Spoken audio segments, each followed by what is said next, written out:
உங்ககிட்ட ஒரு கொஸ்டின் கேட்குற கரெக்டாக ஆன்சர் பண்ணுறீங்களா? சுரேஷோட அப்பாவுக்கு 5 பசங்க. ஒரு பையன் ஃபர்ஸ்ட் பையன் பேர் ஜனவரி, செகண்ட் பையன் பேர் பிப்ரவரி, தேர்டு பையன் பேர் மார்ச், ஃபோர்த்து பையன் பேர் ஏப்ரல், 5வது பையன் பேர் என்ன? மே. பாரு நான் கரெக்டாக சொல்கிறேன் பாரு. சுரேஷோட அப்பாவுக்கு 5 பசங்க. ஃபர்ஸ்ட் பையன் பேர் ஜனவரி, 2வது பையன் பேர் பிப்ரவரி, 3வது பையன் பேர் மார்ச், 4வது பையன் பேர் ஏப்ரல், 5வது பையன் பேர் என்ன? ஜூன். ஜூனா? மேதான் வருமா? இன்னொரு தாட்டி கேட்குற மாதிரி. சுரேஷோட அப்பாவுக்கு 5 பசங்க. அதே க்ளூ இருக்கு. தெரியலையா? ஜூன். ஜூனா? ஏப்ரல்னா ஏமாளி. ஜூலை. நான் ஜூலை இல்லடா.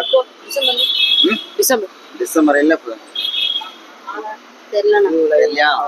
உங்களுக்கு தெரிஞ்சா நீங்க கமெண்ட் பண்ணுங்க என்ன ஆன்சர் சொல்லிட்டு அதோட ஃபாலோ ஆன் பண்ணிக்கோங்க.